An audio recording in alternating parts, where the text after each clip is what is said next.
শুধু কি বোরখা পরেই পর্দা করতে হবে? যদি কেউ ঢিলা থ্রি পিস ফুল হাতা জামা পরে পর্দা করে সেটা কি হবে? চমৎকার জিজ্ঞাসা।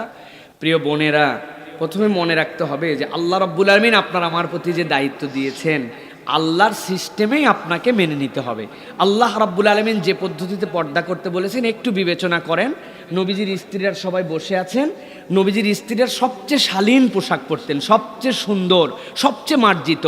আল্লাহ রাব্বুল আলামিন পর্দার বিধান আয়াত করে বললেন, আপনি আপনার স্ত্রীদেরকে বলেন তারা যে পোশাক পরে আছে ওই পোশাকের উপর দিয়ে যেন একটা এমন পোশাক পরে বিখুমরিহিন্না, তারা যেন এটার দ্বারা তাদের বুককে ঢাকায় ফেলে ঘাড় থেকে আলাদা একটা পর্দা হয়ে যাবে এমন কাপড়। তাহলে আপনি যতই ঢিলে ঢালা আপনার পোশাক পরেন, ওটা তো আপনার গায়ের সাথে সংশ্লিষ্ট পোশাক, ওর উপর দিয়ে আলাদা একটা কিছু পর্দার জন্য পরার নাম হচ্ছে পর্দা। অতএব আপনি ঢিলে ঢালা থ্রি পিস পরেন, মাশাআল্লাহ খুব ভালো। আপনি এর সাথে একটা চাদর পরেন, প্রয়োজনে এমন চাদর যেটার দ্বারা আপনার মুখের সামনে সহ আপনার বক্ষটা আলাদাভাবে ঢেকে যায়, এটা পর্দা। কিন্তু আপনি যদি মনে করেন না আমি থ্রি পিস পরে ওই ওড়না দিয়ে মুখ পেঁচাই আমার কি পর্দা হয় নাই, আপনার পর্দার ফিলিংস হয়েছে কিন্তু পূর্ণ আদায় হয় নাই। আপনি পর্দার দিকে আসার চেষ্টা করছেন কিন্তু কোরআনের বর্ণিত পদ্ধতিতে হয় নাই। অতএব শুধু থ্রি পিস পরে এর উপর দিয়ে কিছু না পরে ঢিলে ঢালা ফুল হাতা যাই পরেন, আপনার শরঈ সম্মত পর্দা হবে না। কেননা শরঈর পর্দা হচ্ছে এর উপর দিয়ে এমন একটা কিছু পরা যেইটা দ্বারা আপনার এক্সট্রা একটা কাপড় দিয়ে আপনার মাথা মুখ বক্ষ ঢেকে থাকবে। আশা করি আপনাদেরকে বুঝাতে পেরেছি।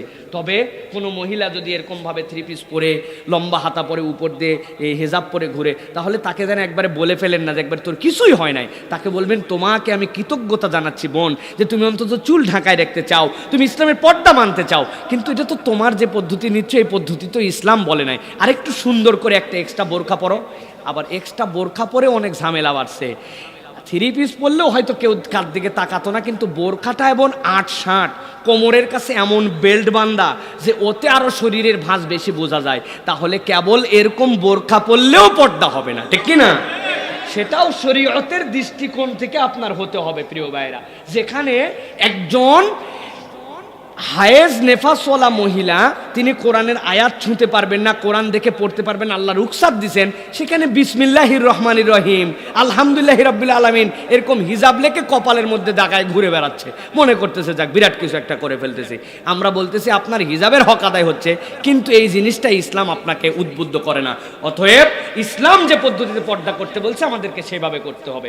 আশা করি আপনার উত্তর পেয়েছেন।